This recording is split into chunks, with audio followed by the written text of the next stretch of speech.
Alright, everything looks good. I got my little microphone icon. Double check, look at it. Yep, okay.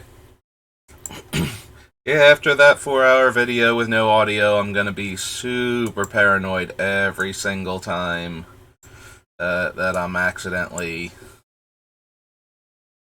muted. Alright, so I have to go into work an hour early, so I'm just going to stream an hour early. Joke's on them. They can't stop me from pursuing my dream, alternate career goals. I don't know, something like that. I'm gonna build magic decks in front of people now. We'll see how that one goes for me. We're working on Myrkul, and we're up to Antiquities. I don't think there's anything in Antiquities that we're going to find that goes well with Myrkul. Being that he is focused on creatures and enchantments, the artifact sub-theme of Antiquities probably not going to be enough. Prevent 2 damage, can't be blocked by artifacts, damage from artifacts is 0, deals damage to players, damages players, pro artifacts. Alright, Ashnod's Altar. We do want to be able to sacrifice our stuff, and very few things go into my aristocrat style decks faster than Ashnod's Altar.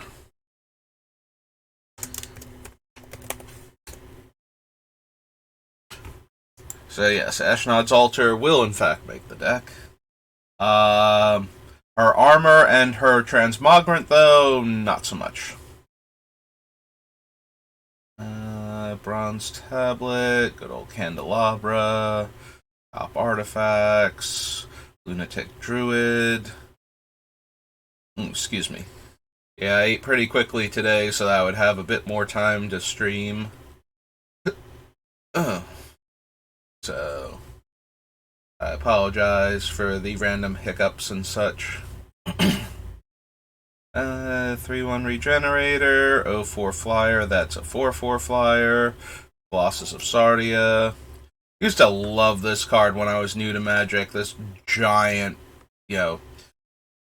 trampling 9-mana 9/9 that you could untap with, random other artifacts, I think it's Jandor's Saddlebags or something lets you untap it.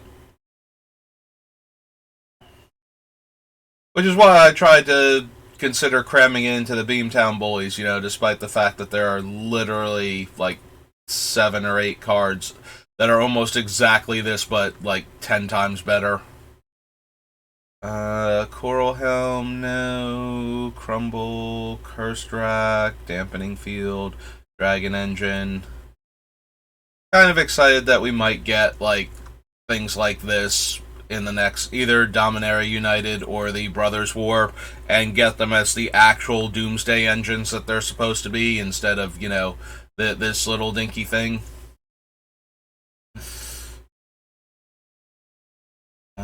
Feldon's Cane, no. Guys, Avenger, Gate to Phyrexia, the Golgothian Silex,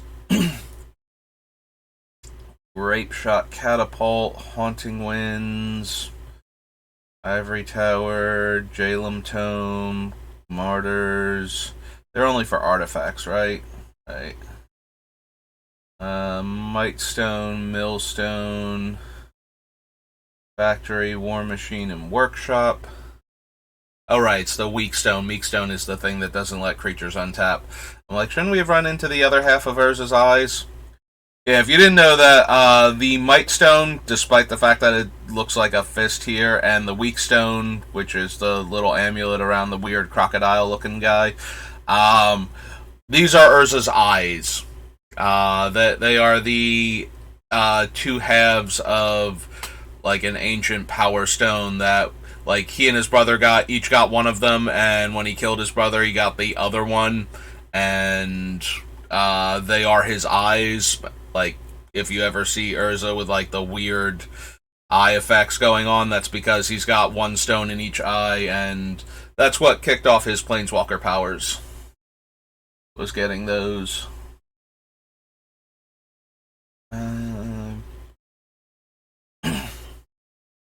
Obelisk of Undoing, Onulet, no. Ornithopter, no. Gremlins, no. Nope. Nope. Nope. Racolite, Reverse Polarity. Yeah, I don't think any of these... Well, we'll add Strip Mine too, because you always need some amount of artifact destruction. Yeah, when I built the Beamtown Bullies, I put in Wasteland but not Strip Mine. And if you're going to be running either of them, Strip Mine is probably the one you should be running.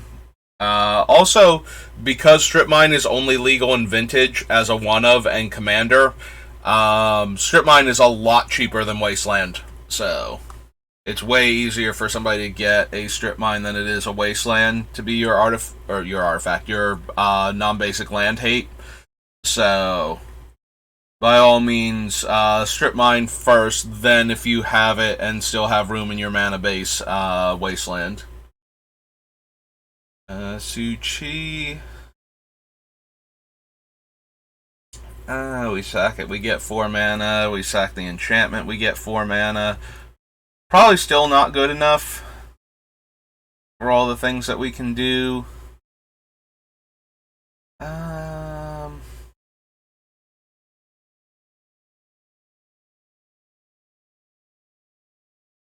Maybe, though. 4 colorless is a lot, so 8 colorless in 1 turn cycle seems even better. I doubt it, though. I'm gonna add them to the list just in case. Tablet, Coffin, Wand, Weaponry, Tetravis. Maybe if it weren't 6 mana. The Rack. Titania Song. Titania Song is kind of interesting in that if we animate the artifacts and then the artifacts die, they were creatures when they died, which will trigger Myrkul and allow us to return the artifacts also.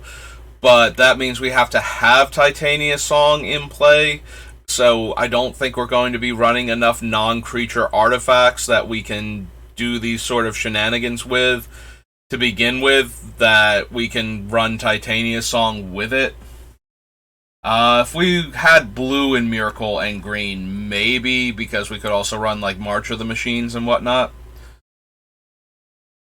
Triskelion...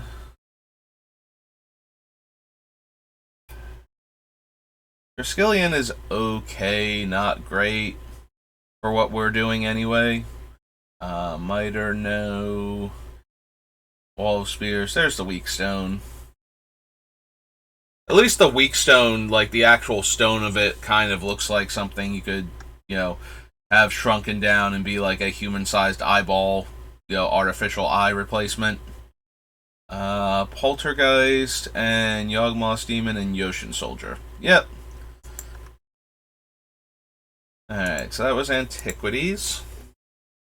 Alari Reborn Antiquities. Apocalypse. We won't be able to pay the kicker costs on the things coming back, so I feel like a bunch of Apocalypse cards aren't going to make it. That's the blue-green, or blue-black-green.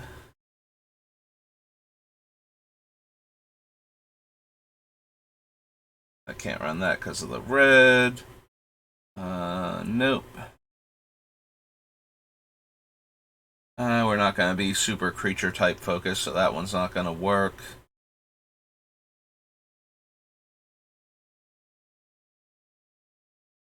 It loses its types, though, so the Flag Bearer type doesn't help.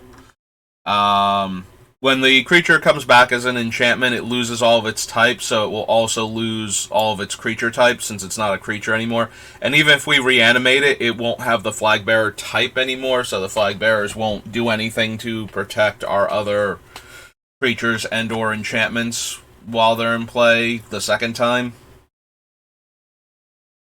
So that's probably not going to be a thing.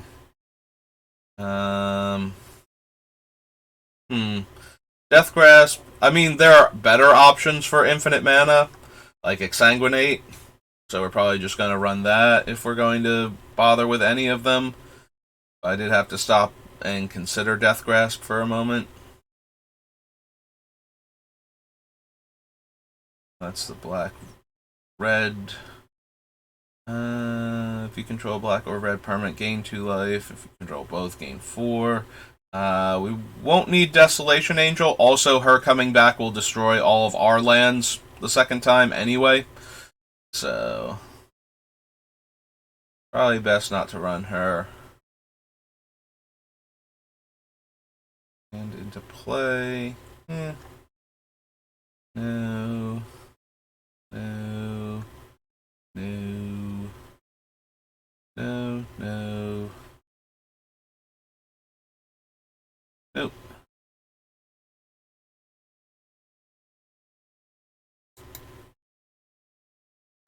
No. No. Still no. Nope.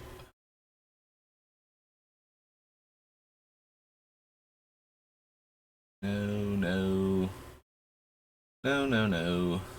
Nope. Can't run that one. No. Reveals their hand, discards all cards of each of the sacrificed creatures' colors. No. Nope. The one we can run, beginning of your upkeep, if you control green or white permanent, target player loses 1 life. If you control both, they lose 3 life. Add 1 mana of any color, prevent the next one damage. If the green cost was paid, comes in play with 2 counters and has trample. If the white one was paid, comes in with 1 counter and functionally has lifelink, but has the version that stacks with other lifelink, I believe. Right? Yes. Okay. Night and Day, no. Thunder we can't use. Sacrifice a land, gain 3 life, no. Put into a graveyard from play makes a 2/1, makes a 3/3, and makes a 6/6.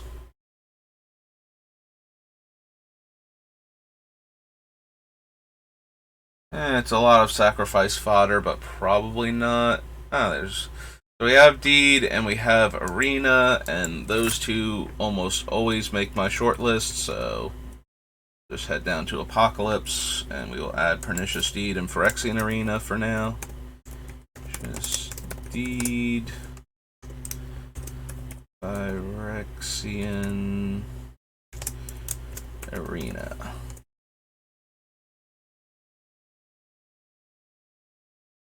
Gargantuans draw 2, lose 2. It's okay. As is Rager. Better options, I think, for the cantrips, and I don't even know how many of the cantrips are going to make it into the deck. Putrid Warrior, Quagmire Druid. Can't run Savage Gorilla. Soul Link. Spectral Links. Spirit Monger. Oh, it's a Flag Bearer. Okay. Strength of Night. Suppress. Messenger. Deployment. Tap 2 untap creatures you control. Draw a card. No. Ankle Path. Can't run that one. Uprising. We can add Vindicate to the list. I think we're going to go with the other better, like the instant speed. Mostly Vindicates can't destroy lands type cards. And the Boa. Alright, so that was Apocalypse. After Apocalypse is Arabian Nights, which almost definitely should not have anything for us. Unless there's something I'm forgetting entirely. No, no, no. No. No. No. Sorry, Camel. Witches are fine, but nothing that we're trying to do here, so...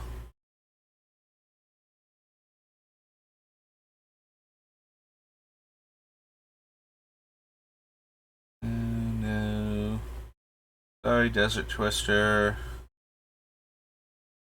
Drop of Honey is okay, not amazing. Ebony Horse. El Hajij. That was... Oh no, that's Elephant Graveyard. We already scrolled past Diamond Valley. Erg Raiders. Ernham Dijin.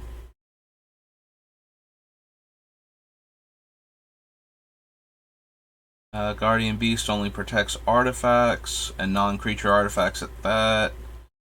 Hazran Ogress, If Biff, Island, Ring, Saddlebags, Jeweled Bird. Forget which one this is specifically. Oh, it's Jihad. Juna Nafrit, no. Juzam Dejin, no. Cabal Ghul. King Solomon. Library, Metamorphosis. Yes, creature spells.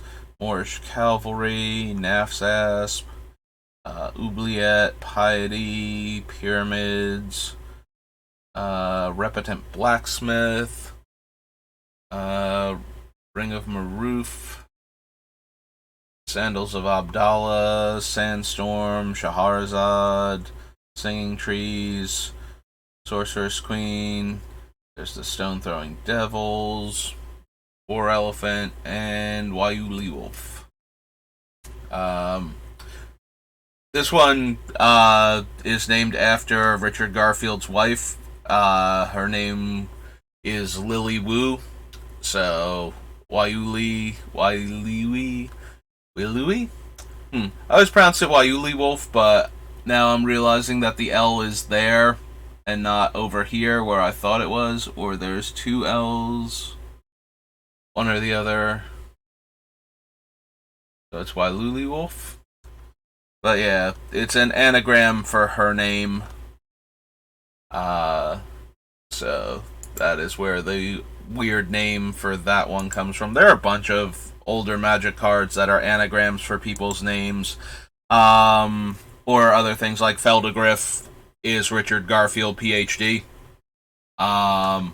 The JM Day and JLM tomes are actually initials. They are JMD and JLM tomes. And so is the MS Sase tome. I believe it's MSE is actually how it's supposed to be pronounced. But, you know, with the way I read things and add in an extra letter or drop a syllable. So that was Arabian Nights.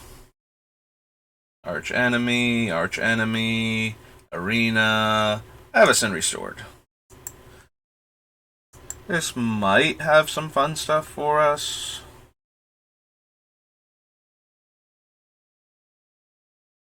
Alright. Refuge, Glory's Rise, exile all zombies, return all humans, no.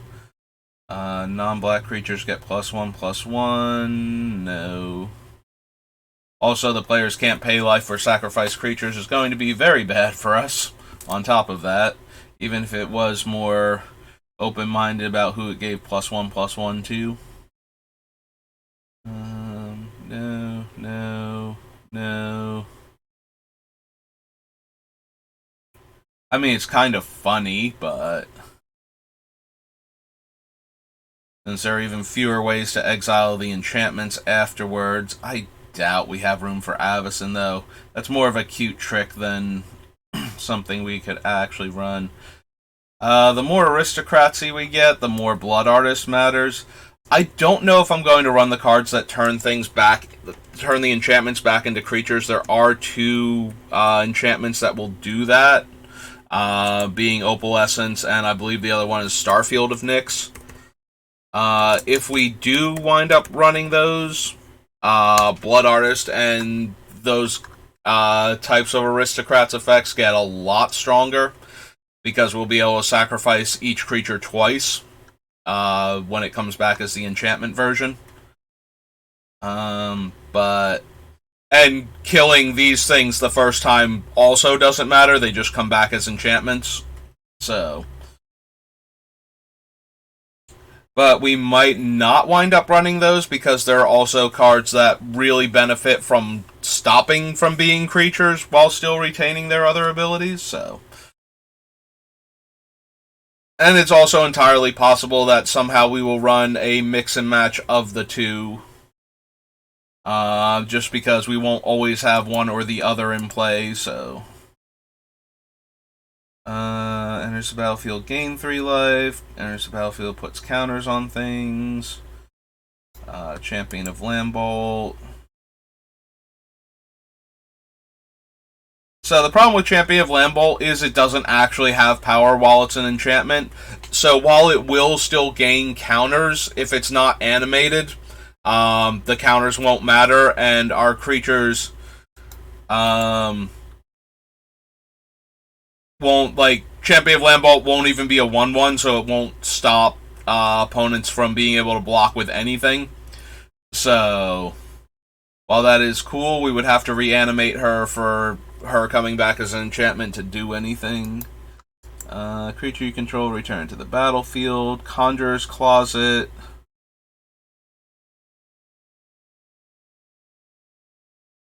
I mean, we could add it to the list.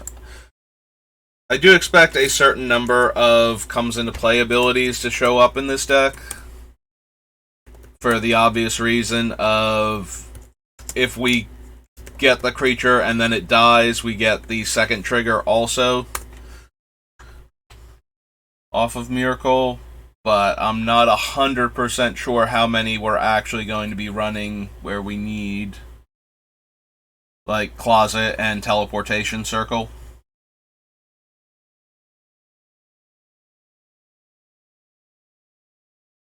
Dark Imposter is kind of funny as an enchantment, since it will gain the activated abilities of the creatures that it exiles. Even as the enchantment version of it, it is 6 mana. So I doubt we're going to run it, but I'm amused by that, so for the time being, I'm going to add it to the list. That's going to be one that's like, that's a cool idea, and then when we're actually building the deck, it's like, oh yeah, no, we're cutting this. This does nothing. Or doesn't do anywhere near enough. Descent into Madness, no. No. Soulbound.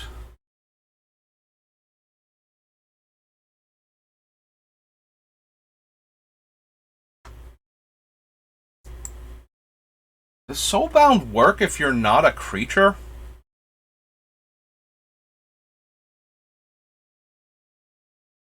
Like, I think that it does. You may pair this... Well, it would be this card with another unpaired creature.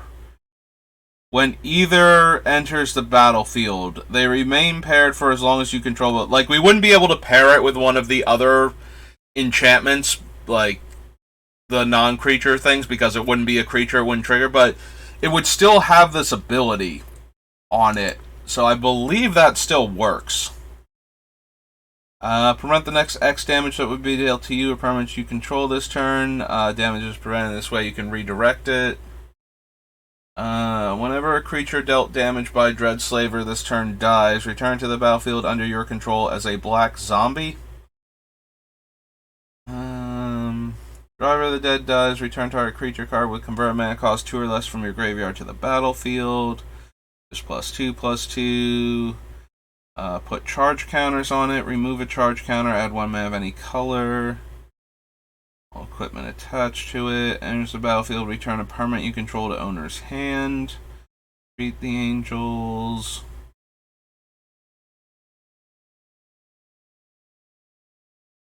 Shade with Undying.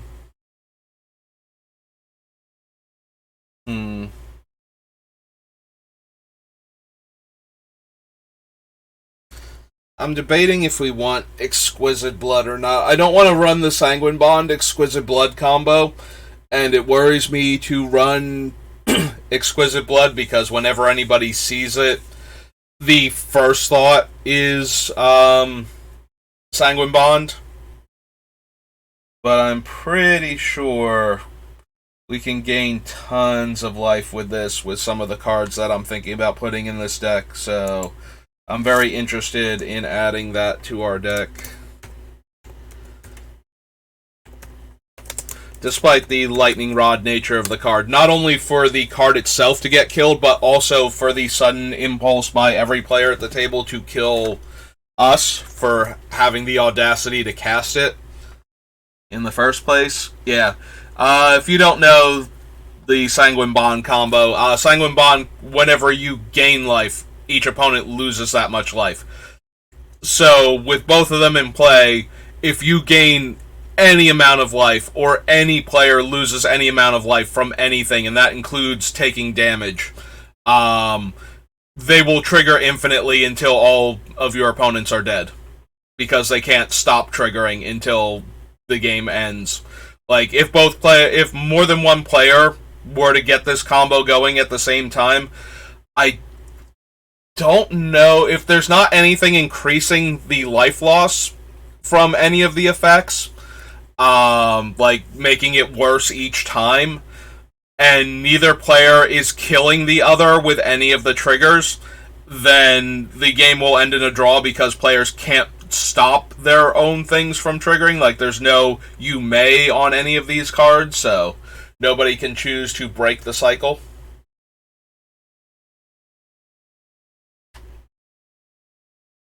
So yeah, that is the Exquisite Blood Sanguine Bond combo. Swamp Walk. Can't attack or block unless it's paired with a creature with Soul Bond. 3 untapped humans to destroy a creature and make a ghost. Gives out Reach. Prevent that damage. Exile cards from the top of your library. 3/3 Reach can block only creatures with flying. +1/+1 until end of turn. Enters the battlefield, gain 2 life for each other creature you control. Grave Exchange, Grizzlebrand. Whenever another non-token creature dies, you may draw a card. A bit on the expensive side at 6 mana. I'd be okay with cards like Morbid Opportunist at this point over that. Just because we're going to have a bunch of expensive cards. I don't think we need a 6-drop with that ability. Even though it can trigger multiple times in a single turn. Cost 1 less to cast for each counter on it. Tap target creature. If that creature is a zombie, exile it. Hard to block. Hunted Ghoul. Joint Assault. Killing Wave. Deal the top 2 cards of your library. Put all creature. Top 2 cards of your library. Put all creature and land cards revealed in this way in your hand, and the rest on the bottom of your library in any order.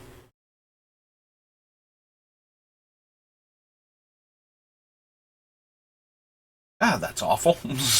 I forgot this card even existed, and now that I'm reading it, I'm like, wow, that is just the worst, actually. You only get 2 cards to look at.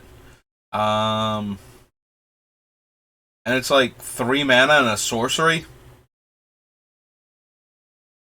Discards 2 cards and loses 2 life.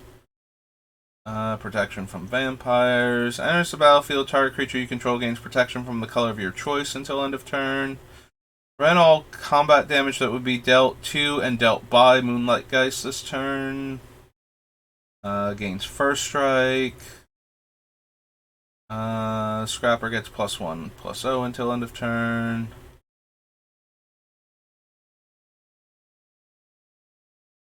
Both creatures have lifelink.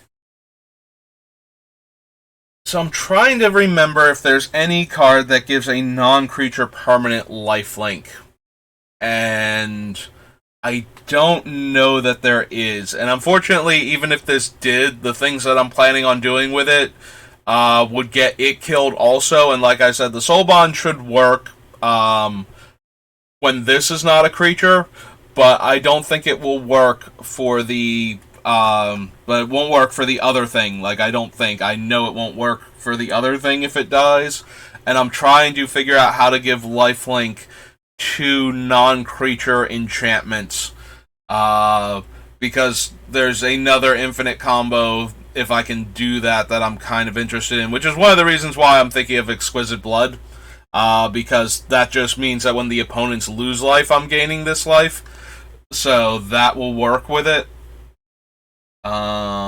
Yeah, I've had this vision of Carrick and Thrashing Wumpus hanging out together and being best friends in enchantment mode.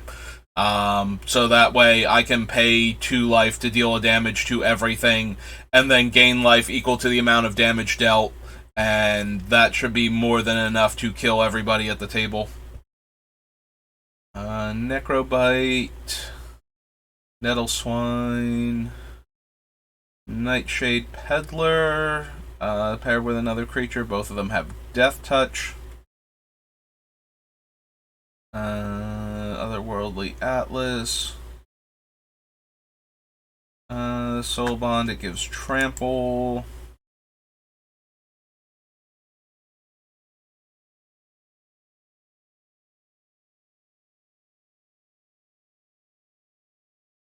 Dies, destroy target land. Exile the top card of your library. If it's a permanent card, put it on the battlefield and repeat the process. Destroy target artifact, destroy target... Oh, Drain of Thorns. Okay. Renegade Demon, Restoration Angel. If you're going to blink stuff...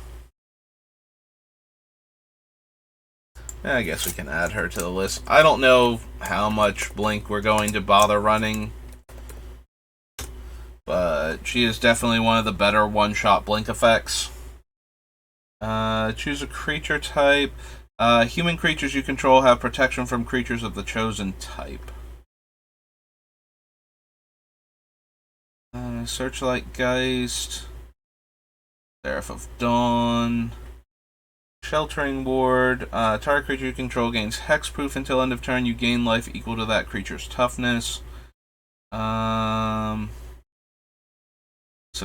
is okay. It does get around one of the few ways to kill Myrkul once he's going. I guess we can add her to the list. I don't know that she's going to make it. Sigarda... Host of Herons.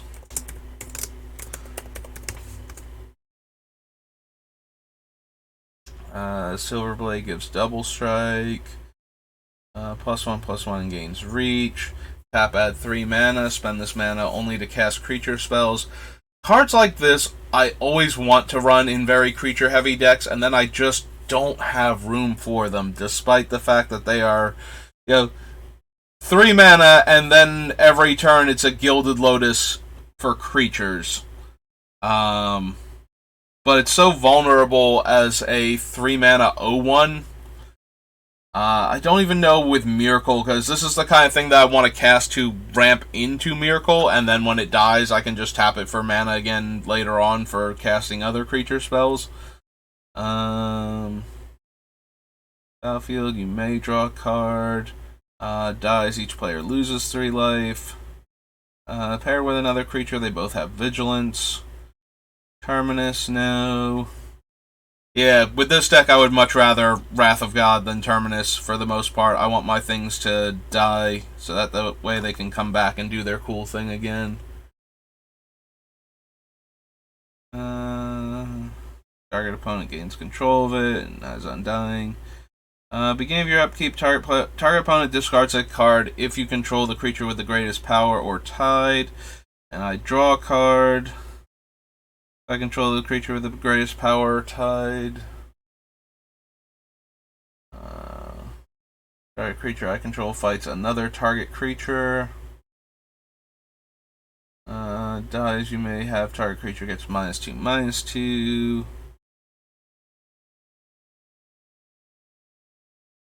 Human token. Creatures with power less than it can't block it. +2/+2 as long as it's your turn. 3/3 flash regenerate. Gives +4/+4 to the paired creature. Can double its power and increase its toughness based on the same number. Alright.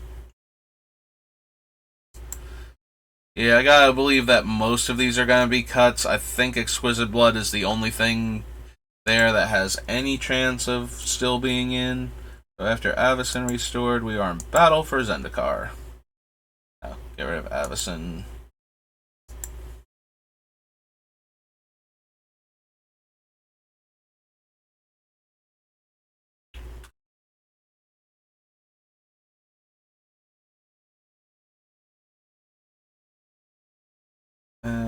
Exiles creatures with power 5 or greater until it leaves the battlefield. Enters the battlefield, you gain 1 life for each creature you control.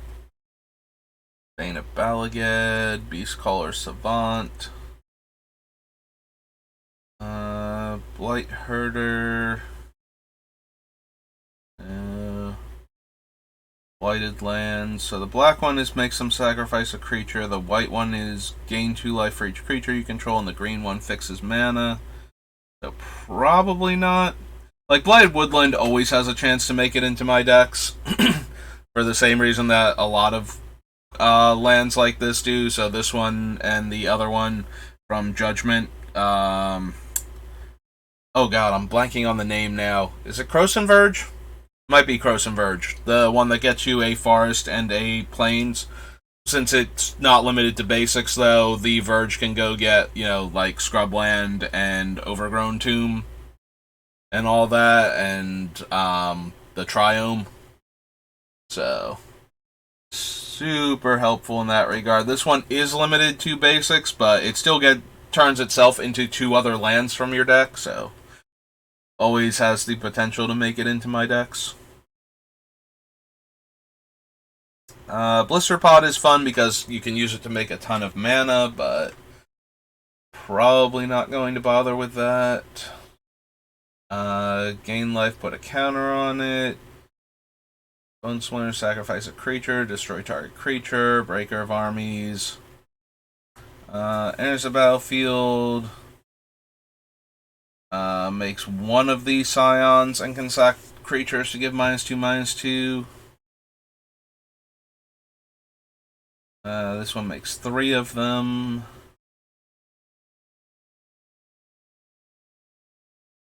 Canopy Vista. Okay, so that's going in. So we go battle.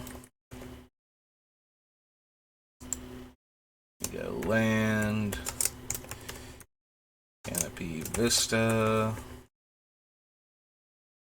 Carrier Thrall dies to make one of the Scions. Catacomb Shifter makes the 1/1. Whenever another creature I control dies, I scry 1. Probably don't need to bother with that. I can't run that one. +1/+1. Disregard. Conduit of Ruin. Culling Drone. Emyth. Yeah, Defiant Bloodlord is another one of the Sanguine Bond ones where when you gain life, you make your opponent lose life. It is only target opponent, so it's a bit slower, but it's still infinite, so it doesn't really matter. On the last drain of the opponent, you will still gain life, and that will trigger him and allow you to target the next player in line. It does not work. This version does not work if one of the opponents is hexproof, but considering that you're about to be heads up now, and you have gained all of the life that all of your other opponents had left, Still probably good enough. Even if you are relying on specifically him instead of one of the ones that doesn't target. -5, -5. Cast it makes a 10/10. Enters the battlefield. Opponents lose 2 life. Liberated Malcure deals combat damage. Put a +1/+1 counter on each attacking creature. Drains life on upkeep. Cute, but too small to actually make it into the deck. Despite the fact that once it dies, it becomes an enchantment that's draining all of your opponents for 1 on top of that. Landfall may return target non-land permanent from your graveyard to your hand. If the land was a plains, you may return that non-land permanent card to the battlefield instead. Prevent all combat damage that would be dealt this turn by creatures target opponent controls and awaken. Evolving Wilds, 2/1, 1/1 that makes 2/1/1, second sack for mana. Sacrifice the cub, destroy an enchantment. Beginning of your upkeep, if you have 40 or more life, you win the game. I don't think we need to bother with Felidar Sovereign. As much as we might be able to easily gain tons of life, the instant win aspect and turning it into Test of Endurance when it dies, which is the enchantment from Odyssey that has a very similar game text. I forget if the life total part is different, like Test of Endurance might be 30 life instead. But yeah, not particularly necessary. Makes the 1/1 every turn, and sacrifice from beyond. Search your library for an Eldrazi card and put it in your hand.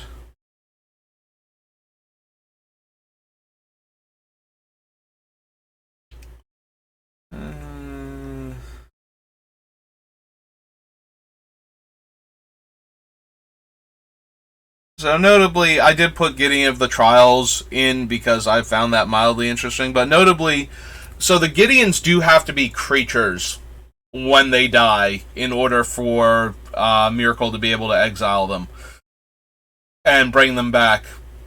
So, and they will lose the Planeswalker type, but I believe they still enter with their loyalty and still have the abilities. It's just now when they go to 0, they don't die from that. So it does require the opponents to actually destroy them with a card effect in order to kill them, since they don't have the Planeswalker type anymore. It used to be that if you had a card with loyalty abilities that wasn't a Planeswalker, you could just activate it infinitely. But that became a problem when you combined animating effects, similar to, like, even just Gideon's own animation effect, with Experiment Kraj and putting +1/+1 counters on the animated Gideons, which would let Kraj activate all of Gideon's abilities forever.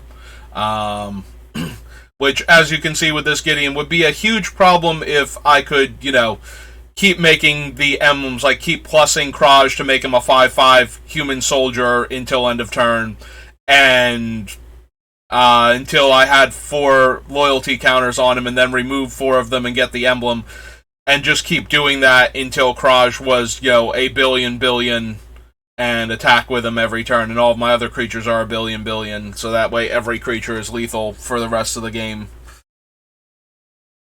So they changed that particular interaction to stop effects like that from happening. But you do still get to act, if something has a loyalty ability and isn't a Planeswalker, if it hasn't activated a loyalty ability this turn, it can activate it again.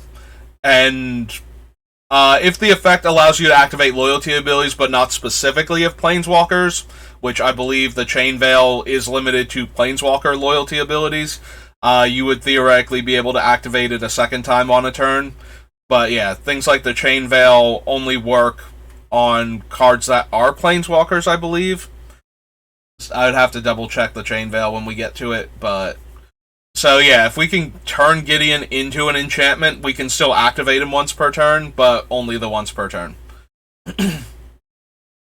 And I don't know if I want to bother adding the other Gideon's. The Gideon of the Trials is amusing because once you have the emblem, if Gideon dies while he's a creature, he'll come back as the enchantment, and then you can't die unless the opponents come up with enchantment removal also. Which is likely to happen, but if they have targeted enchantment removal, they'll have to target, like, the Gideon instead of one of the other ones, so that still can be worth it, just to keep them off of blowing up one of the more important cards for our deck. And if they blow up one of the more important cards, they still have to find a way to kill the Gideon later to stop us from winning, so... or not losing forever.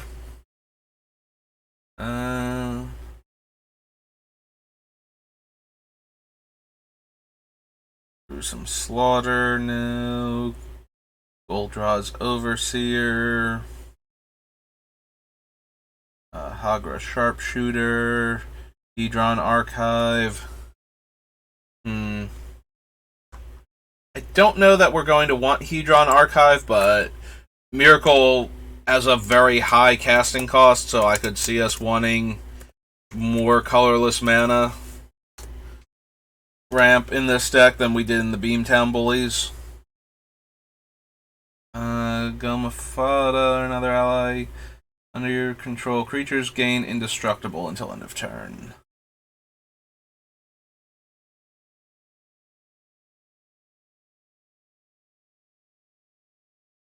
Shoddy Offshoot, no.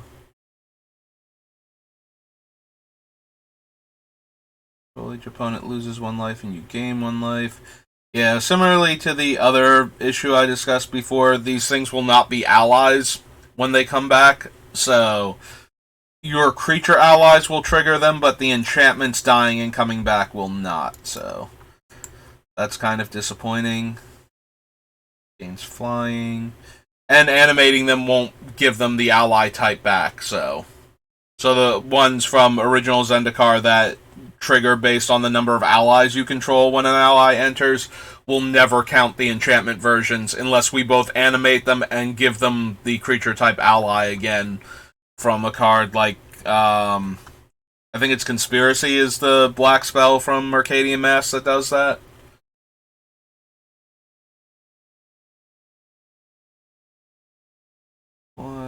Flying. Or another ally enters the battlefield under your control. Creatures you control gain first strike until end of turn. Can't be blocked by the Scions. Okay, Norton, that's great. Can we close now? Go away. Yeah, I don't know if that popped up on, like, my broadcast screen or not, but Norton would like me to know that's fixing all kinds of stuff and wants to know if I want to do anything with it right now. And it's like, no, Norton, I want to work on Myrkul right now. Another ally enters the battlefield under your control. Tap target creature. Taps for 2 colorless. Lantern Scout or another ally enters the battlefield under your control. Creatures you control gain lifelink. One may have any color. It's a combat trick. Under your control, creatures you control gain vigilance. Flying Death Touch whenever you gain life gets a counter. Return any number of target ally creatures with total converted mana cost 8 or less from your graveyard to the battlefield. Card opponent controls from exile into their graveyard to make them discard a card. Discard 2 and awaken.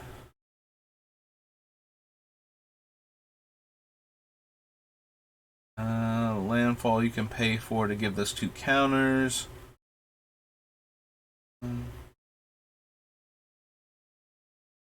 Instant speed, 3 mana rampant growth. Gains Death Touch. For up to 3 basic lands, put them onto the battlefield and gain 7 life. Draw a card and lose a life, destroy target creature, and the emblem that makes a player lose 2 life every time anybody draws a card. Probably not, don't think we need Ob.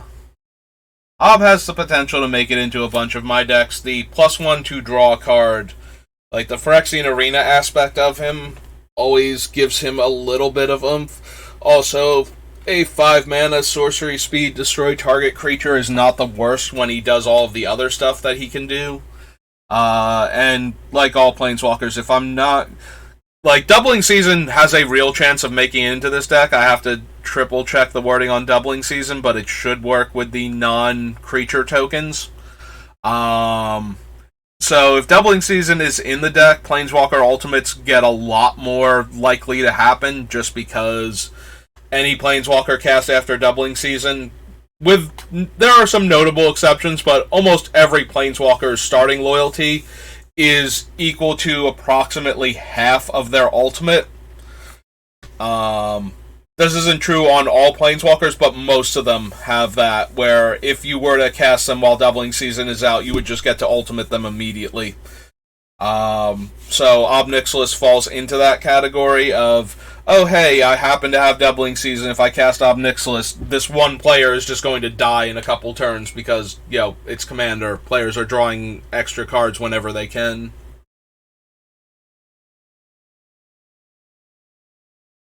Oblivion Sower lets us steal lands from opponents.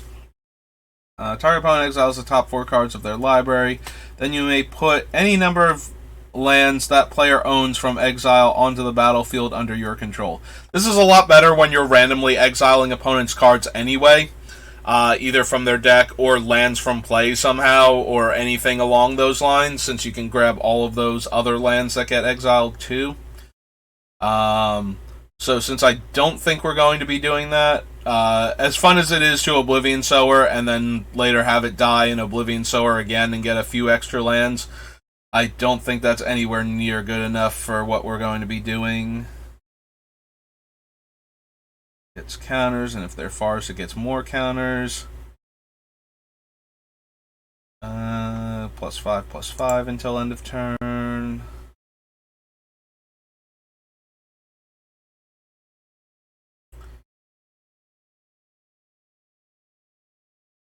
Come on, you can do it. You can make it to the next page. I believe in you.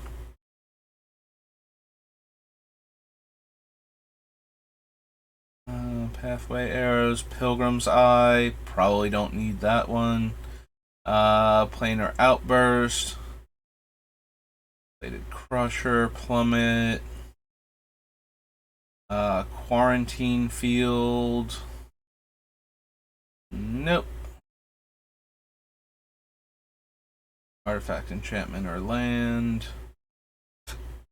Enters the battlefield on your control. Core Ally or creatures get +1/+1. +1/+0 in Death Touch, or each opponent loses 1 life and you gain 1 life. Counter on a creature or gain 2 life. Yeah, none of those are going to be good enough. 5 damage divided as you choose among target attacking or blocking creatures. Another creature you control dies, put a 1/1 counter on it. Ruinous Path, no. No. Scour. Scythe Leopard.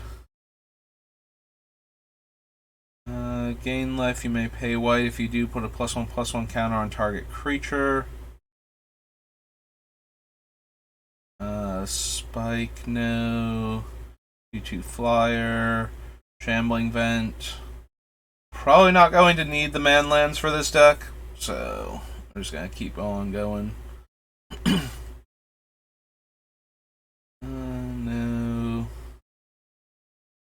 No. Can't block and regenerate it. And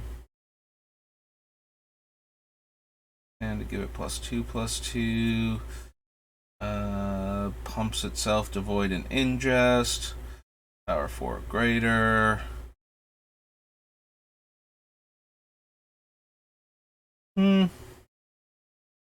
Smothering Abomination is not terrible if we're going to go with the Aristocrats version. Just being able to draw a card each time we sacrifice a creature. The downside to this is that it is not optional. I forget if Myrkul is optional or not for making the token. I think that he is. Let's duplicate tab real quick and double check Myrkul's wording exactly.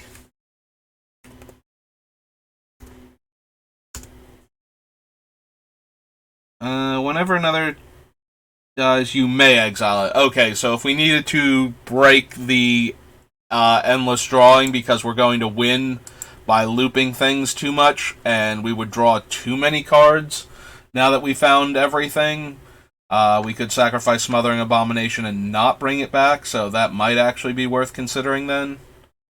Alright, I'll add Smothering Abomination then.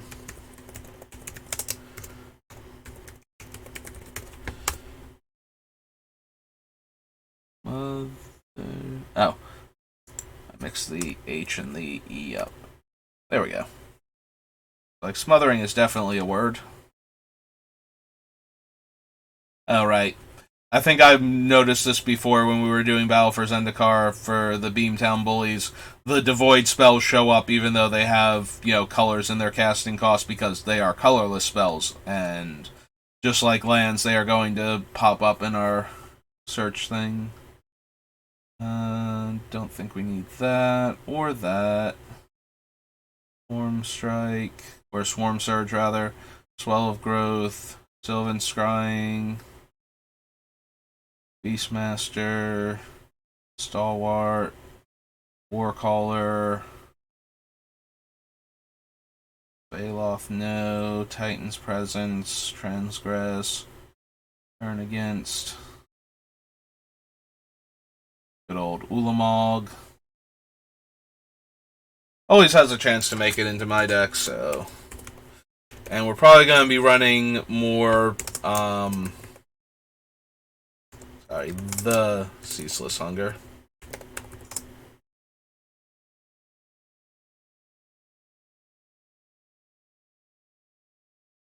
There we go. Ceaseless Hunger. So it has a better chance of making it into this one than it did the Beamtown Bullies. But we won't get the exile again if it comes back as the token, since, If we animate it, though, it will exile the top 20 cards of a player's deck, and the animating effects are based, like the power and toughness are based on casting cost, so he still would be a 10/10 indestructible in his enchantment form. So that's kind of neat, but yeah.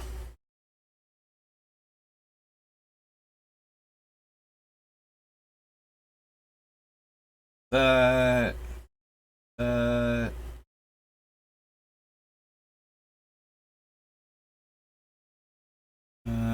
Gain a life and draw a card. We'll have better sack options than that. Power and toughness equal to the number of creatures you control. Tap an untapped ally. Gains your choice of one of those abilities. Void Attendant. Excuse me. Void Winnower.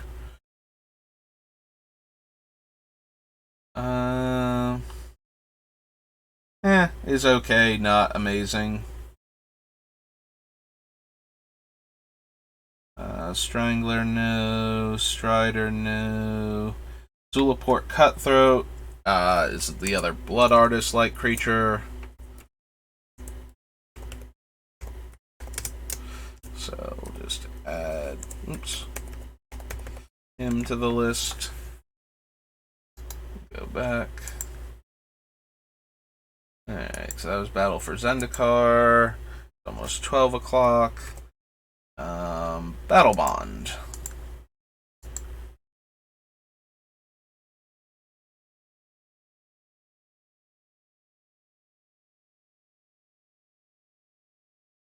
Aim High, Angel. Gift. Opponents can't gain life. I think I skipped over the can't gain life aspect of this guy when I was looking at him for Beamtown Bullies. Like, my brain just did not register that. The wound reflection part, definitely. The can't gain life part, though, I think I actually missed that when writing him down and then completely forgot he had that game text.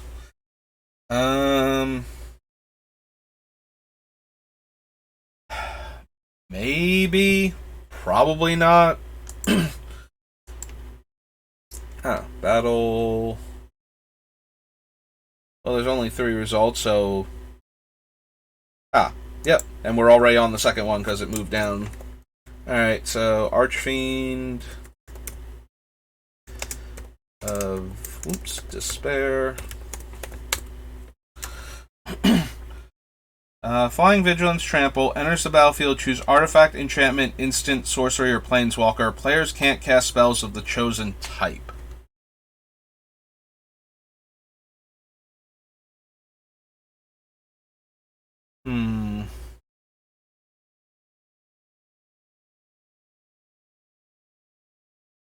Naming Sorcery gets rid of a lot of the Destroy All Enchantments and Exile All Enchantments effects. I'm wondering if I want that then. Especially since the first time it dies, we could get it back theoretically. There's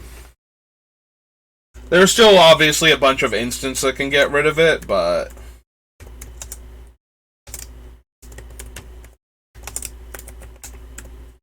maybe. Arena Rector we don't need. Attacks. Tap target creature. Partner with recruit. Captain attacks. Attacking warriors get +1/+1. Create a warrior. Enters the battlefield. Target opponent loses 2 life and you gain 2 life. Don't think we need the Battle Bond lands. Whenever another non-token creature enters the battlefield, I always like Bramble Sovereign, like especially if I'm going to be making tokens and have tokens matters themes, which, because of how Myrkul works, we are definitely going to be able to make tokens of things. The downside to this is that it only works on the regular version of the creature. And because Myrkul would go infinite if he could animate the tokens anyway, they had to put non-tokens on him also. So it'll probably get cut, but we do have enough things that care about tokens going on in this deck that I'm okay with putting it on the list for right now. No. Bramble Sovereign. Not Bamble Sovereign. Vigilance, Lifelink. The problem is I can't make this thing deal damage as the enchantment without animating it. Like, this would give it lifelink. I would need a way to give it the Pestilence ability in order for that to work. It is kind of amusing, though, that now I have a creature that when it dies, it would be an enchantment that I could give lifelink to. But I don't think I have any way to make it deal damage consistently is the problem.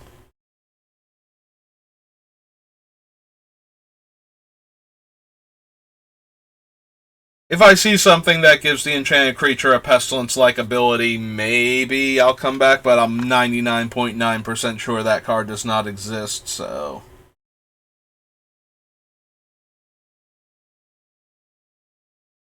with power 4 or greater... Healer... Assistant Trample...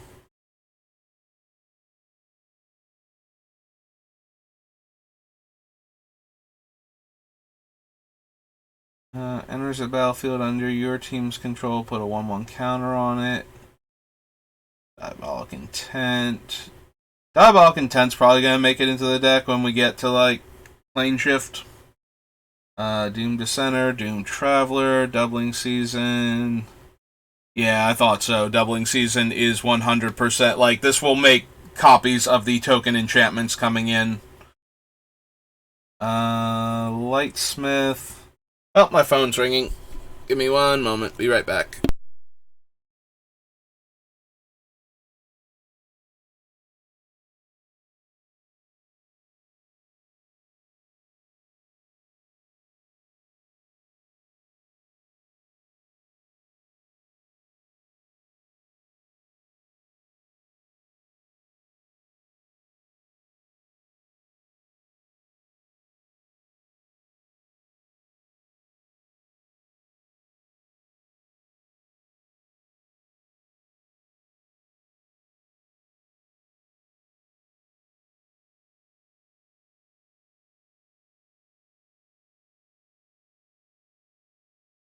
Alright, and I'm back. Assist enters the battlefield. Creatures your team control get +1/+1.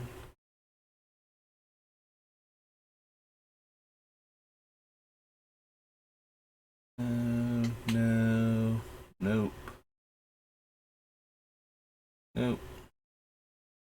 Destroy target creature with power X or less. No. Put one or more counters on a creature you don't control. Draw a card. No. Must be blocked if able. And must be blocked by 2 or more creatures if able. Greater good. Grothama.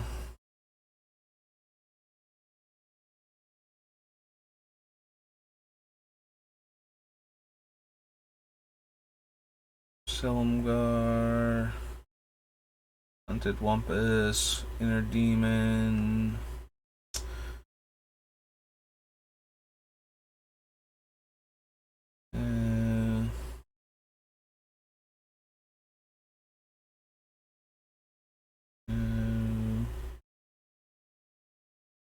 Go to a lot of these. Sacrifice X creatures. Target player draws X cards and you gain X life. Put X/1/1 counters on Krav. And partners with Regna. Sacrifice X creatures. Target player draws X cards and gains X life, and you put X/1/1 counters on Krav. Probably not. I think Regna just makes 1/1s at the end of the turn if you lost creatures. Untap 2 target lands. No. Little Pegasus, Magus of the Candelabra, Vangara of Corondor. Whenever opponents are dealt combat damage, if any of that damage was dealt by a warrior, you draw a card and lose a life. Don't need those.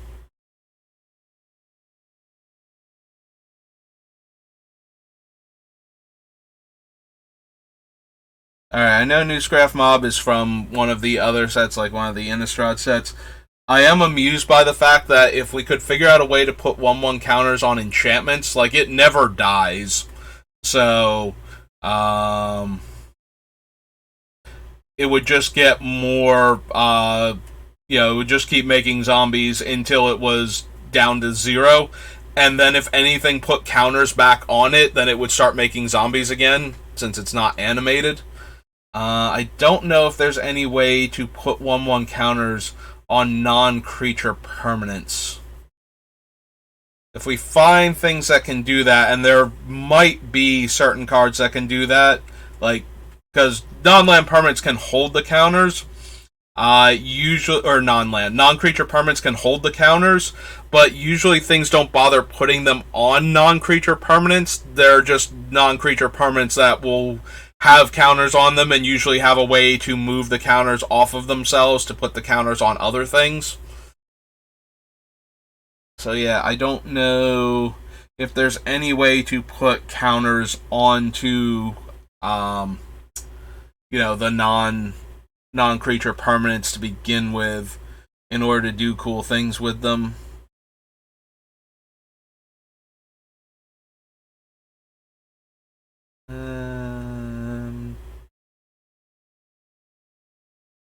No, no, no, and no.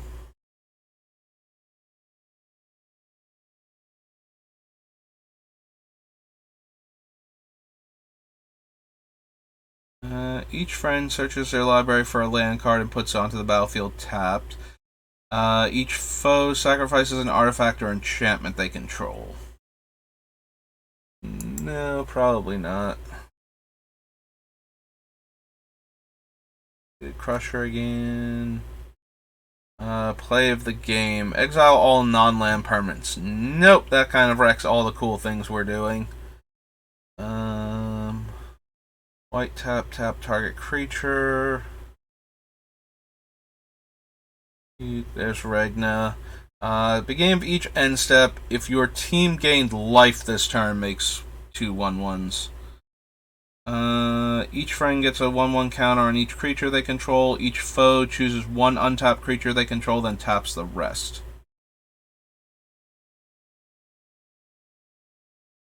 Saddleback, Screeching Buzzard, Seaborn Muse. Not a Sentinel Tower deck. Attacks if your team controls another warrior, it gets +1/+1. Enters the battlefield, target player gains 4 life.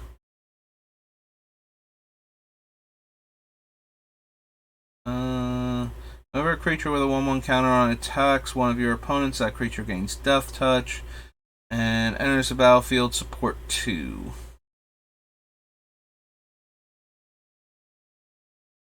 Next time you would lose the game, instead draw 7 cards and your life total becomes 1 and exile Stunning Reversal.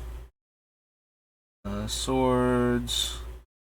Dragons your team control have Double Strike. She has Double Strike.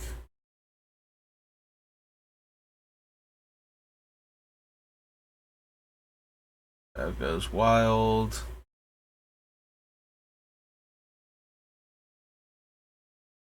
Another warrior enters the battlefield under your team's control. Target opponent loses 1 life and you gain 1 life. Thrilling Encore. Put onto the battlefield under your control all creature cards in all graveyards that were put there from the battlefield this turn. I do like the idea of stealing our opponent's creatures and then being able to turn them into enchantments and exiling them. I don't know if we're going to be able to do that or not. Like, if there's going to be room in the deck for a card like that. Enters the battlefield, support 2. Choose target creature with a counter on it. When that creature dies this turn, return that card to its owner's hand. Yeah, not really what we're all about.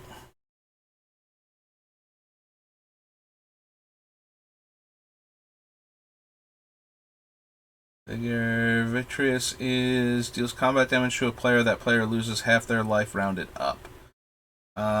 Friend or foe. Each friend returns a creature card from their graveyard to their hand. Each foe sacrifices a creature they control.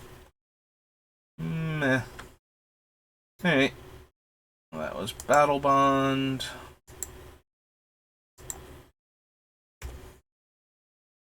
Beat down Betrayers of Kamigawa.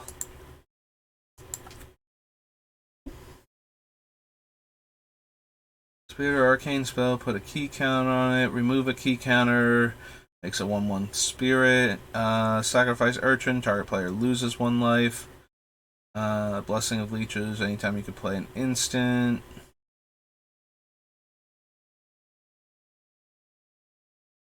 If Jukai is an 8/5 trample, Soul Shift.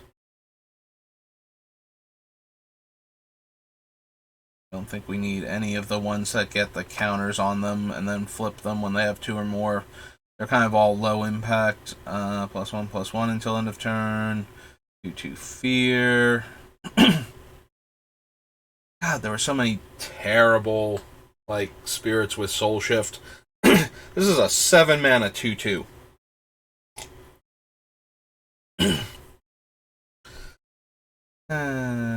Has protection from the colors of permanents you control. Top X cards of your library, all creature cards into your hand, rest on the bottom in a random order. Oh, in any order. Usually when you can do it for X or something, where you can potentially see your entire deck, even older cards did the random order thing. Non-black creature. Oh, right, it's Eradicate, so. Final Judgment, no. A Soul Shift 4 twice. Genjus. 3/3 for 3, yeah. Vengeance. 2/1 protection from non-spirits and Soul Shift. Dealt 2 and dealt by enchanted creature. Destroy target legend. This is the key counter guy, right? Yep. Lands don't untap. Beginning of each player's upkeep, that player untaps a land they control. I don't think we need a Winter Orb in this deck. Harabe's Whisper. 100 Talon Strike. Budokai Pupil. Indebted Samurai.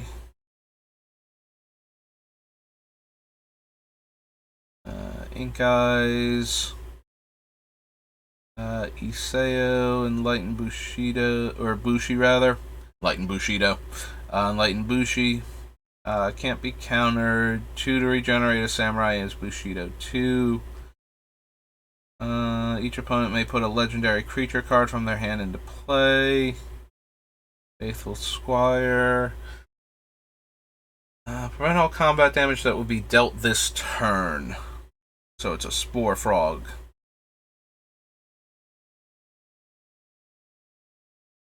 Probably not.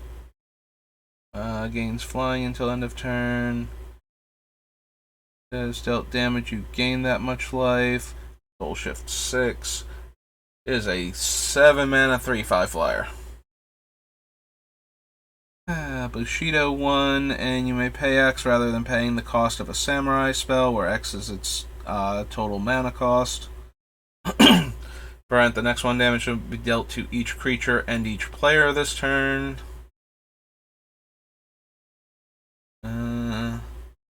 X is the number of spirits you control. Target opponent removes a card in their hand from the game. Life Gift. Life Spinner.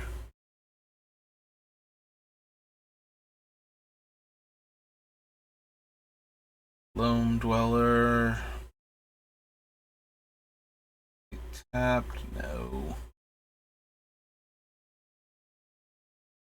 The Oni. Sniper. Deals 1 damage to target creature with flying.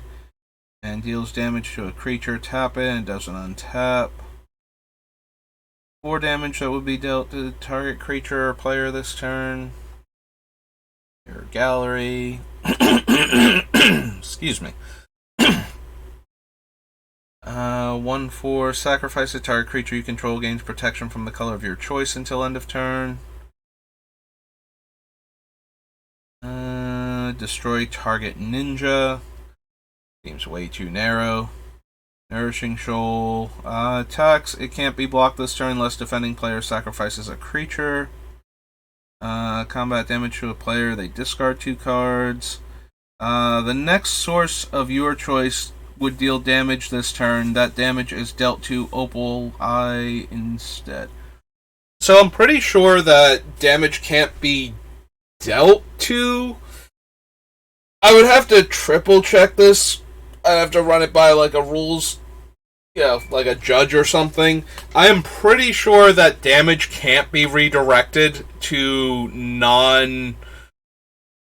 I can't redirect damage to an enchantment, basically, as far as I know. I'm going to have to check that one, though, and if it turns out that damage can be redirected to enchantments, then things like Opal Eye and Veteran Bodyguard and everything become a lot more interesting. Because the opponent needs enchantment removal to deal, combat damage to us, or sometimes any damage to us. So, I'm gonna have to double check that until I know for sure that's how these cards would work. I don't want to add them to the list, I don't think. Or do I? Do I want to add them to the list now and then take them off later? Maybe that'll be easier than trying to look them up again. This is Opal, Opal Eye, Konda's Yojimbo.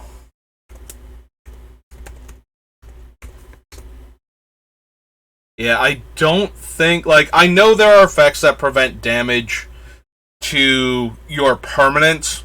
That kind of wording was done so that it would prevent damage to creatures, planeswalkers, and animated, non-creature, non-planeswalker cards. But I don't know if that means that damage can theoretically be dealt to them or can be redirected to them. I don't think that it can, but if it actually can, and they just don't take damage because it doesn't matter because they're not, creatures or planeswalkers or players, the three things in the game that can actually be dealt damage and have it be relevant, then these things go way up in value. Being able to just redirect all damage, can't be countered, damage can't be prevented. Well, I'll just have it deal all of its damage to Opaleye then, who is currently an enchantment and, can't actually functionally take damage, so. But I definitely have to run that by a judge. I want to see if there are any other questions I need to run by judges for how cards interact with Myrkul when they stop being creatures. But that one, if it works, almost definitely something like Opal Eyes or Veteran Bodyguard is going to make it into this deck. Obviously not the Martyrs of Koilos, because they only work on artifacts, and if I have room in the deck for any of those effects, it's going to be either like Opal Eyes, the other one, or there's a couple other ones that can do that. I think one of them is like Oracle's Attendance or something, but yeah, all of those type of cards, we'll use the best ones if it works that way, and if it doesn't, we'll just cut them all. Permanents come into play tapped. Removes the top card of their library from the game. You may play that card this turn. Whenever you play a spirit or arcane spell, you get a 3/3 white spirit creature token with flying. White patron, whenever a creature attacks, you may gain 1 life. Whenever a permanent is put into an opponent's graveyard, that player loses 1 life. And the green one is untap all forests and all green creatures. Play this ability only once each turn. I don't think any of the patrons are going to make it in. So, X key counters add X mana. Reveals their hand, choose a spirit or arcane card from it, and they discard. 7 mana, 3/3. At least this one can kill a creature, but that's still god awful. Control a forest. Each block creature gets +2/+2 until end of turn, and you can splice it onto a spell by having an opponent gain 5 life, which is why they have the if you control a forest attached to it. So that way your blue deck can't have a random opponent gains 5 life, and my arcane spells give my creatures +2/+2, so they win combat and don't die, and I'll just have all of my creatures alive, and that's how I'll deal enough damage to make up for the 5 life I'm handing out. Whenever a creature comes in play under your control, attach Ronin War Club to that creature. And otherwise costs 5 to equip. Deals combat damage to a player, add that much green. Beginning of your upkeep, add green. 4/4, whenever you play a spirit or arcane spell, gets +2/+2. That guy again. Scour. Scourge of Numai. Beginning of your upkeep, you lose 2 life if you don't control an ogre. No, thank you. Shining Shoal. Shirai, Shizo's Caretaker. Power 1 or less is put into your graveyard from player. You may turn that creature to play under your control at end of turn if Caretaker is still in play. I don't know which 1-power creatures we would be running that we would want to have in the deck anyway, where Shirai would actually be relevant. I don't think we need to write it down. I don't think it's going to make the deck. Add 3 green. Sickening Shoal, no. 3/3 Flash Bushido 1. Skullmane Baku is the black one of those creatures. Deals combat damage to a player. Remove up to 2 target cards in that player's graveyard. Discarded cards convert mana cost, but it has to be Spirit or Arcane. No. No. No. No. Nope. Also nope. Spirit Arcane spell. Search your library for an enchant creature. Nope. Gain life equal to its CMC. No. Target attacking creature with power 3 or less. Makes things indestructible.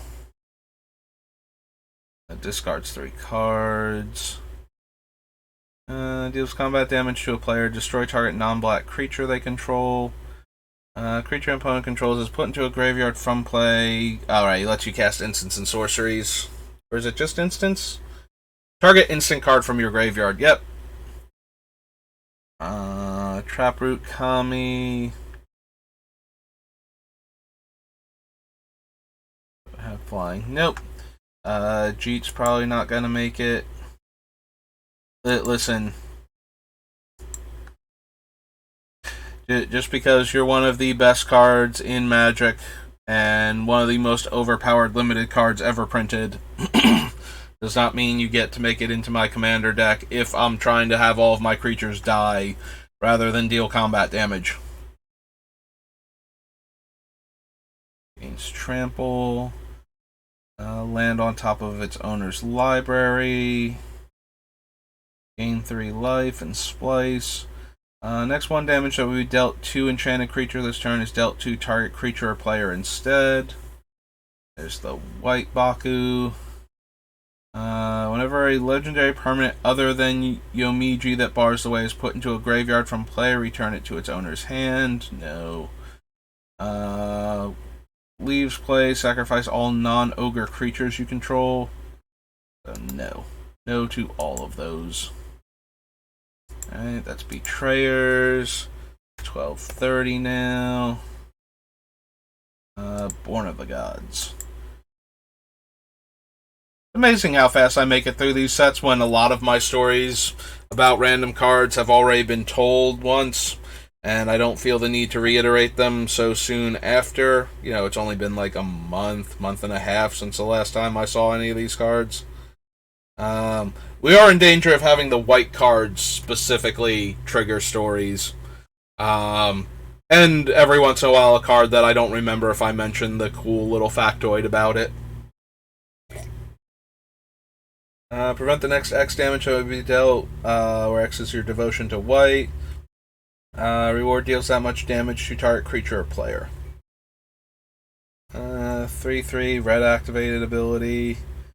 Cast a spell that targets it, put a 1/1 counter.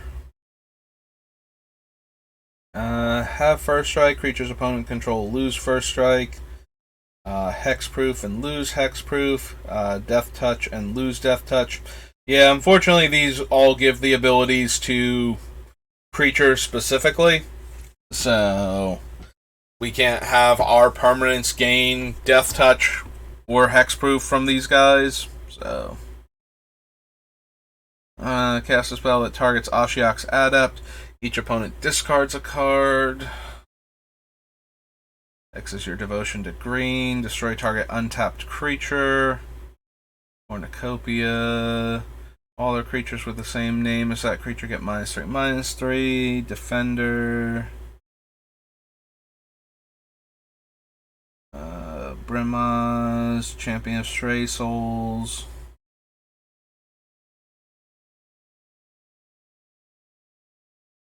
Oh, not. Charging Badger. Courser. Like, Courser's always just generically good. I don't think it's going to make it into this deck.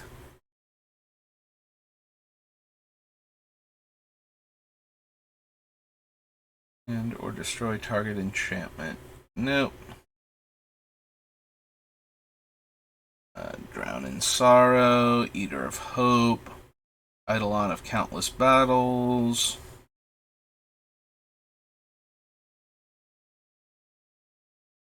Exile target tapped creature. Destroys a Cyclops. Opponent draws a card. Deals 1 damage to that player. Fated Intervention makes 2/3/3s. Destroys all creatures and planeswalkers, and returns a creature card from your graveyard to the battlefield, and it gains indestructible. Just period. And end of sentence.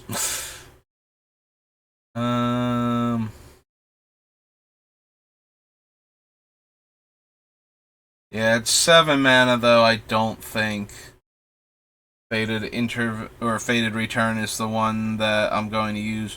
Retribution is also slightly interesting. You know, like Scry 2 is great and all. Kill all creatures in the middle of combat. For 7 mana.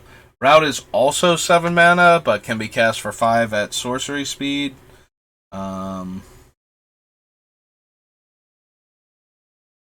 Can't block unless you control another Minotaur. Intimidate and Inspired. Dies, put the top 4 cards of your library into your graveyard. Double Strike, Guild. Tap X creature, scry 1. Inspired makes 2 1/1 soldier enchantment creatures. Death Touch. +X until end of turn, where X is the number of creature cards in your graveyard. Only once each turn. 2/4. Enters the battlefield, return target enchantment card from your graveyard to your hand.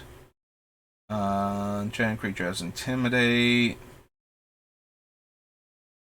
No.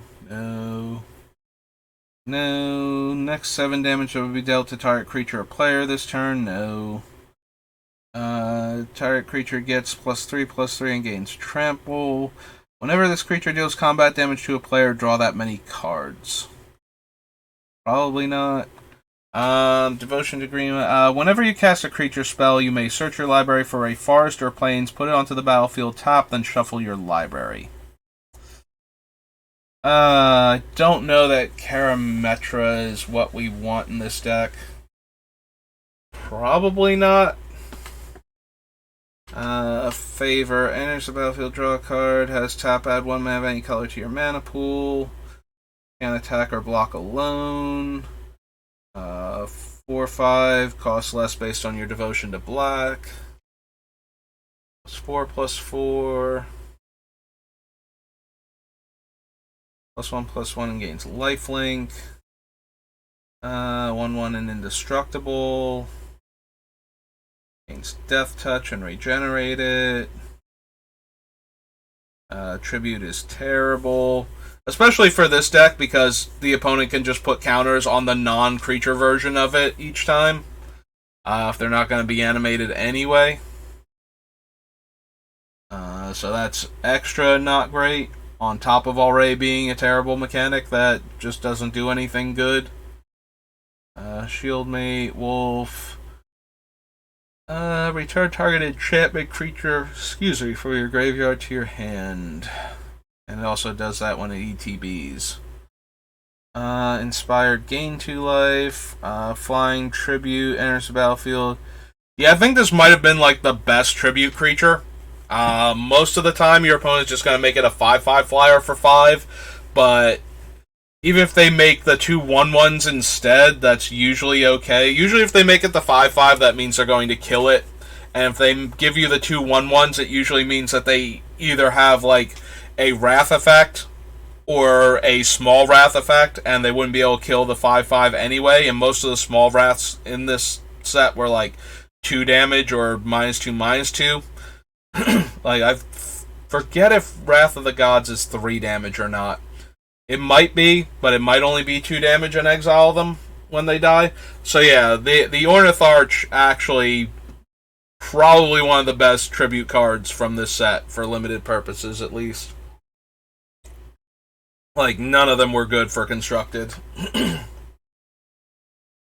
Inspired, you Bob, I believe. Yeah. Comes untap, pay 3 mana, make a 3/3. Becomes untap, gets +1/+1. Enchanted can attack and block as though it didn't have Defender. For up to 2 enchantment cards. Enchanted creature gets +1/+1 for each wolf you control, and you make a mommy wolf and a daddy wolf. Put a +1/+1 counter on each of up to 3 target creatures. Exile target artifact or enchantment. Draw X cards and lose X life, where X is your devotion to black. Top 4 cards of your library. Put a land card from among them into your hand and the rest in your graveyard. With 2 1/1 counters. Tap, sacrifice another creature. Put a number of 1/1 counters on it equal to the sacrificed creature's toughness. Inspired and drains life and then regenerates. Heroic is 2 counters. Enters the battlefield, may destroy target aura specifically. Nope, that's another tribute thing. Attacks, you may return target enchantment card from your graveyard to the battlefield. No. Each player can't draw more than 1 card each turn.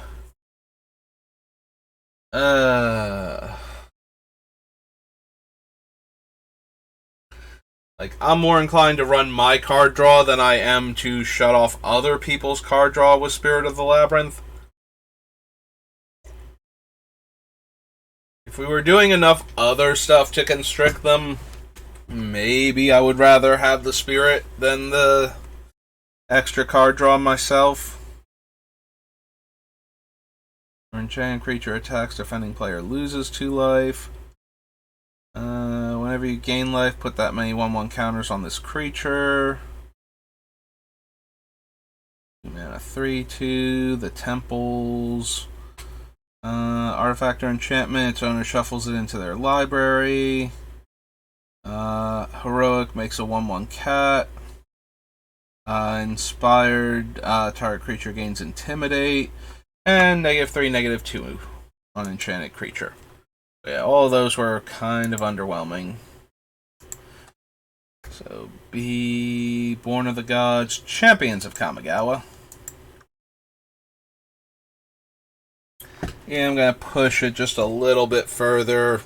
Normally I'd stop right about now to get ready for work, but I think we'll try and get through at least Champions. Maybe another set if it's a smaller one. After this, I forget what was immediately after Champions, but it's put into a graveyard from play. Target opponent discards a card for each Zubra put into a graveyard from play this turn. Again, the copies won't be Zubras even if we animate them, so we won't get the second trigger, and we won't increase the other Zubra's effects by sacrificing them. Oh yeah, that's true. We would still, the opponent would still have to discard a card. We just wouldn't increase the number of cards they'd have to discard still when this thing dies. But it counts for each Zubra. So, if this one died and came back as an enchantment and we sacked the enchantment, the first trigger would make them discard a card, and the second trigger would also make them discard only 1 card. Since only 1 Zubra had actually died this turn, even though this creature had technically died twice. End of turn, if it's enchanted by 2 or more enchantments, yeah, that's not gonna happen. Zusa, Lost but Seeking, Befoul, Blessed Breath, Blood Speaker.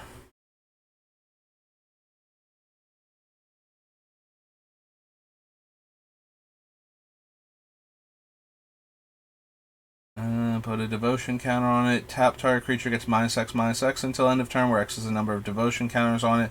Only if you control a demon. There's Boseiju, Gardener, Burgrafter.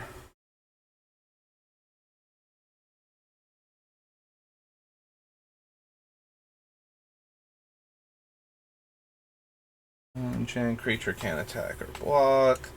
Untap all creatures you control. Samurai you control get +1/+1. Candle's Glow prevents damage and lets you gain life equal to damage prevented, and splices. Destroy all enchantments. No, thank you. Top 5 cards of your library. Reveal a creature card from among them and put in your hand. Put the rest on the bottom of your library in a random order. Create Cranial Extraction, Cruel Deceiver. Reveal the top card of your library. If it's a land, gains whenever deals combat damage, destroy that creature until end of turn. Play this ability only once each turn. Good old 4 mana, 1/1 Bushido 1, and it is a shade. Okay. Sorry, there are a whole bunch of, like, terrible statted creatures like this. I thought this one was going to be a lot worse than just being a shade. +1/+0 and gain fear. It's put into a graveyard from play. Each player loses 3 life. 1/1 Bushido 1. You may sacrifice any number of spirits. Distress, no. Falling Leaf. Players can play spells only during their own turns. I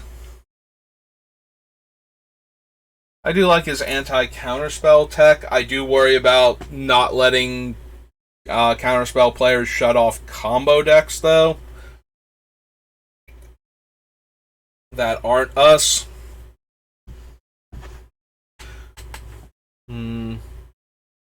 We could add in Dosen just as an extra layer of protection before trying to combo off ourselves, because I feel like we're going to be doing combo-y things. So, if we can cast Dosen in the same turn, then he can protect us from whatever's going on. Dripping Tongue Zubra makes spirit tokens. Target permanent you control gains protection from white, and target spell or permanent becomes white. Is definitely okay. Yeah, 8.5 Tails can protect a lot of your things from targeted removal. I don't know that we need it. Yeah, we can add it. Certainly has a lot of potential. Is her name all hyphens? I think 8.5 Tails.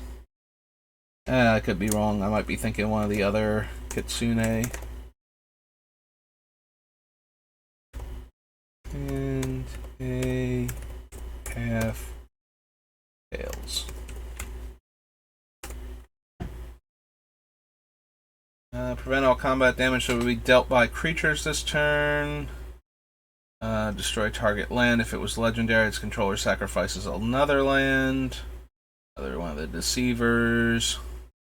I don't think any of the deceivers actually do anything that would be useful as enchantment versions of themselves, so 5 damage to each creature with flying. Give Shroud and prevent all combat damage that would be dealt to equipped creature. Gibbering Kami, Glimpse of Nature, Gut Wrencher Oni.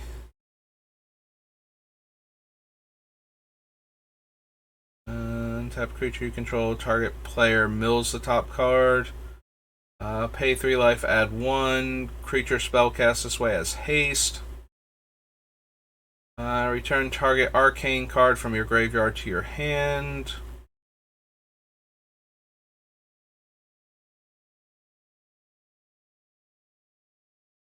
He Who Hungers. Sacrifice a spirit. Target opponent reveals his or her hand. Choose a card from it. That player discards that card. Play this ability only anytime you could play a sorcery. It's a 3/2 flyer with Soul Shift. Heartbeat. All creatures get -2/-2 until end of turn and had Splice. Play a spirit or arcane spell. Remove it from the game. If you do, return it to play under its owner's control at end of turn.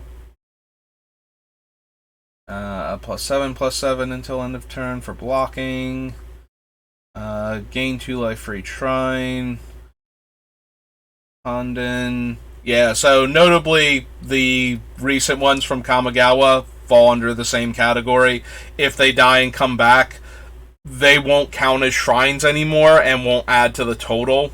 They would still have their effects, so if I have cards that still count as shrines, they'll still do their thing, but the actual ones won't be shrines when they die and come back, so that diminishes the value of putting like the Hondens and the M20 ones, I think they are, or M19 ones in.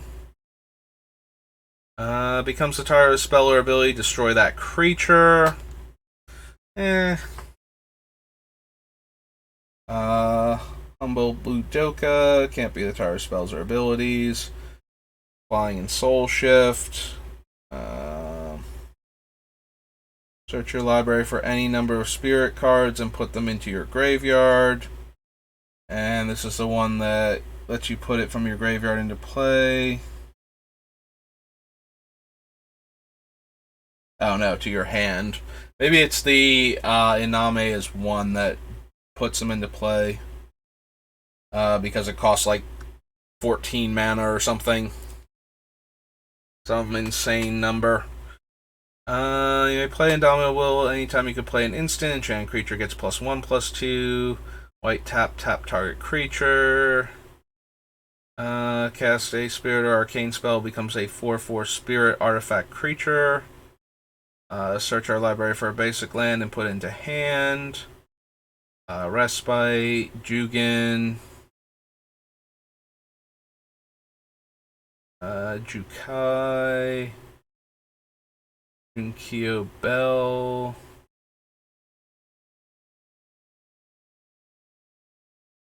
Gives +1/+2. Sacrifice Kami of Ancient Law. Destroy target enchantment.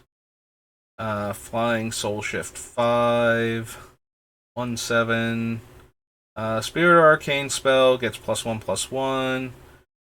Spirit Arcane Spell gains protection from the color of your choice until end of turn.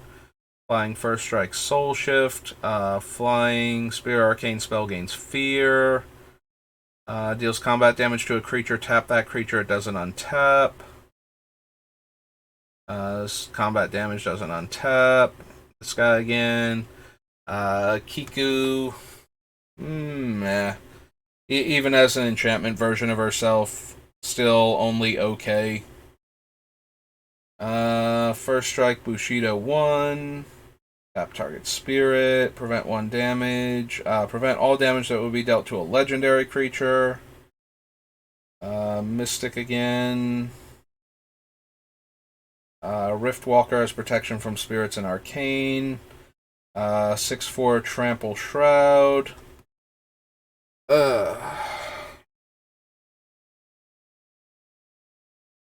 Whenever you play a spirit or arcane spell, each other creature you control gets +1/+1 and gains trample until end of turn. +2/+2 in Splice. Kodama's Reach. Kokushu's still banned in Commander. I feel like it got unbanned at some point in time. Sets and legality. Says it's legal in Commander. Yeah, Kokushu was banned for a little bit. Because of its interactions with Commander decks just draining 5 life from everybody. Gets a little out of hand. 3 opponents lose 5 life, you gain 15. So Kokushu might actually just make it in because of that. So Kokushu the Evening Star.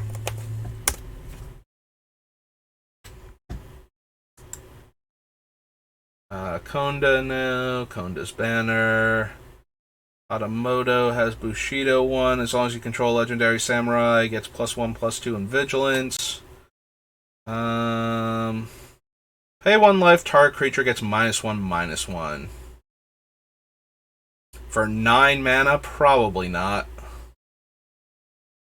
Lantern Kami is a 1/1 flyer.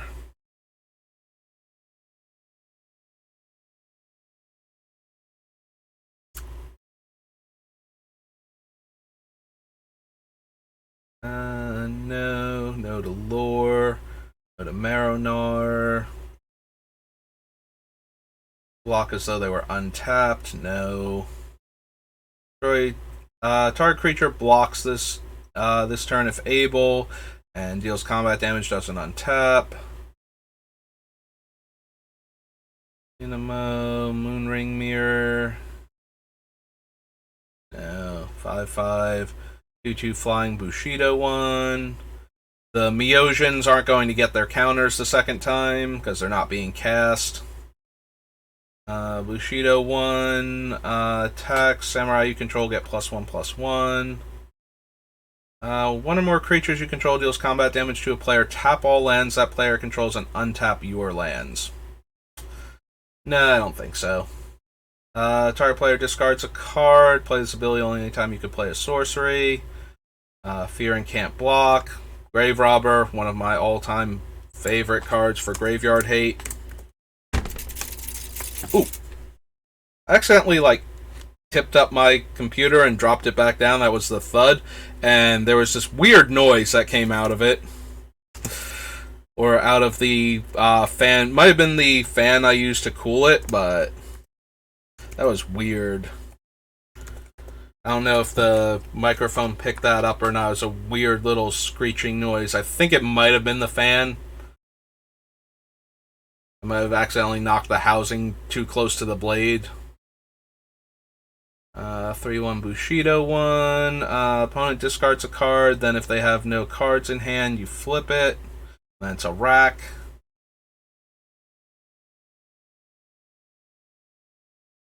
No. No. Yeah, there we go. There's one of the terrible samurai. Equipped creature gets +3/+1. Put into a graveyard from play. Return that card to play if it's a samurai. So no.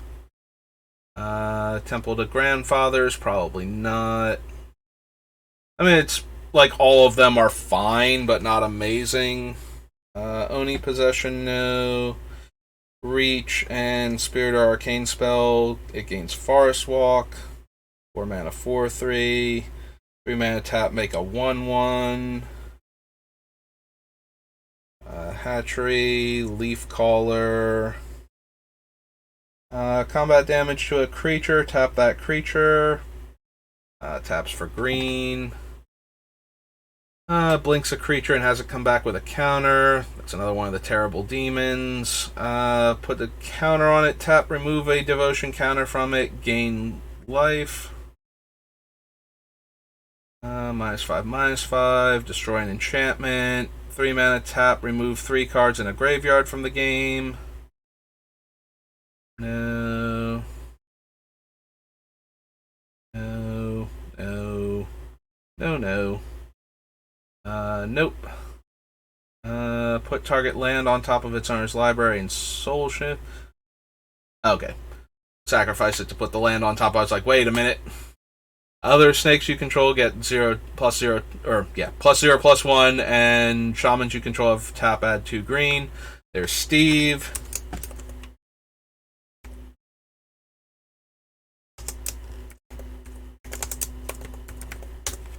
Add Steve to the list. Bushido 2. 2/2 Bushido 1. Permanent would be put into a graveyard. Remove it from the game. No. 4/2. Sacrifice it. Target creature gets -1/-1 until end of turn and has soul shift. Each player's upkeep, that player loses 2 life and draws 2 cards. No. Bushido 1. And put a training counter on target creature. It gains Bushido 1 and becomes a samurai. Top.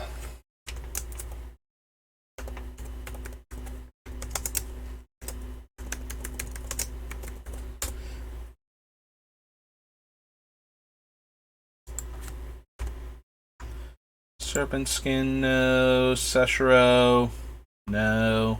Last Kappa. Egg Watcher. Beginning of your upkeep, sack a snake. Deals combat damage to a player, skips their next draw step. No. Shizo, no. Zubara, no. 1/1. Target land becomes a 3/3. No. Buff snakes, no. Soulless Revival, no. No. Gain X life, no.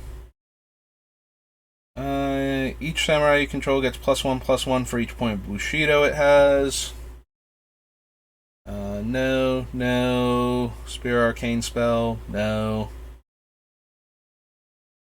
Uba Mask, Vassal's Duty. Next one damage will be dealt to target legendary creatures, dealt to you instead.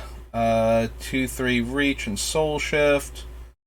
Can't block. As long as you control a demon, has Black Regenerate. No.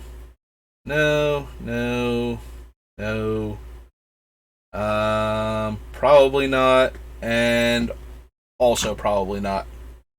Okay. I did this a bit longer than I should have, so I'm going to call it here. Thanks for watching. I'm going to try and stream again tomorrow. We'll see if that works out or not, and I will see you later. Have a good rest of your day.